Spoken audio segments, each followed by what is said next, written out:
Hey, this is Michael with XForcePC. Wanted to talk to you about our General Aviation Dream Package and what comes with it. And everything you see here actually does come with it.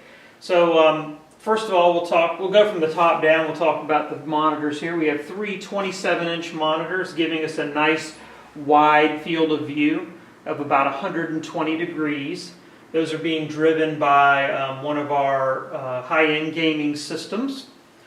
And of course you see you get really nice frame rate with a whole bunch of buildings and scenery. We're getting, over 30 frames per second right here in a very populated area, and it only goes higher as you get into less populated areas. Working our way down, we have here the multi-panel. The multi-panel is mostly used for autopilot functions, but you do also have a dedicated flap up and down lever here, and you have pitch trim as well, so it's kind of nice to have those right there in front of you.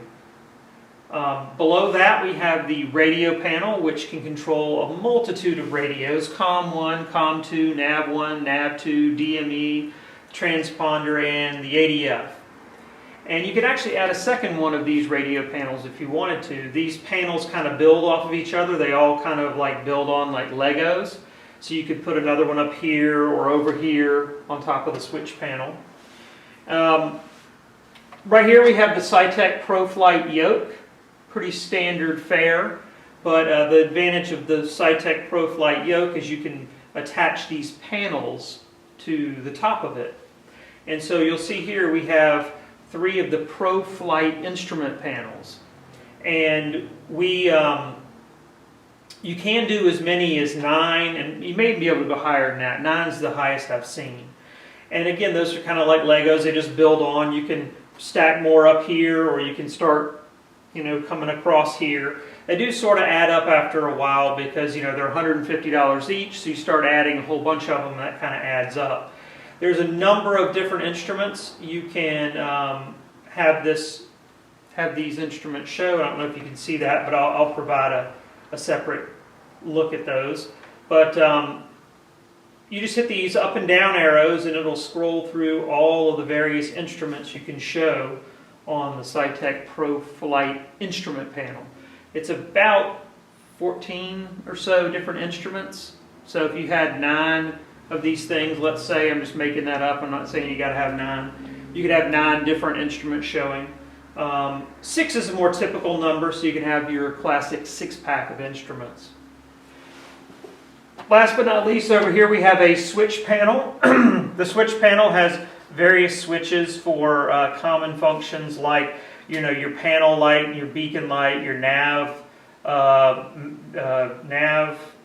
master on, your strobe, your taxi light, your landing light, and then I'm not going to sit here and name them all. You do have a dedicated landing gear switch, and it will indicate whether the landing gear is up or down by the lights on here. They'll go to green when the landing gear is totally down. And then we have a starter switch over here for left and right magnetos, assuming you're using an airplane like that.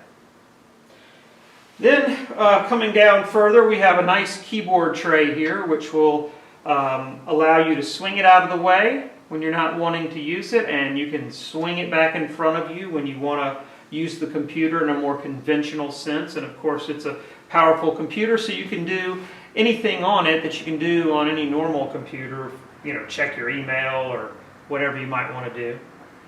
Now over here, a little hard to see probably, but we have 2 of the Cytec throttle quadrants. So we have, the way I have it set up is for twin engines, so I have 2 red, 2 blue, 2 black, 2 blue, and 2 red for throttle prop and mixture on 2 separate engines.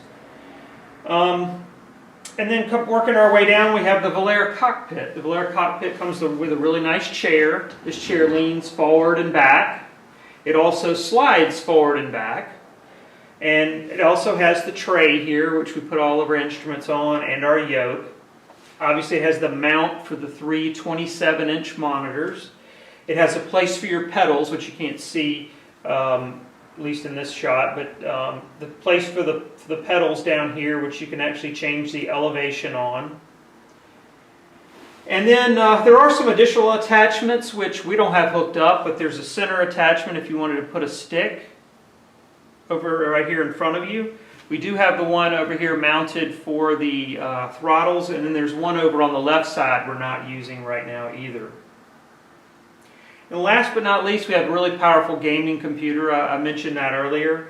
It's got a really fast i5. You do have some options for some faster video cards and some faster processors, but what I'll tell you is when you go above the base system that we've laid out, your return on your investment is very small. We've kind of tried to hit the sweet spot, and so any upgrade you would do is just going to be a minor incremental increase in performance because we're already at the sweet spot right now.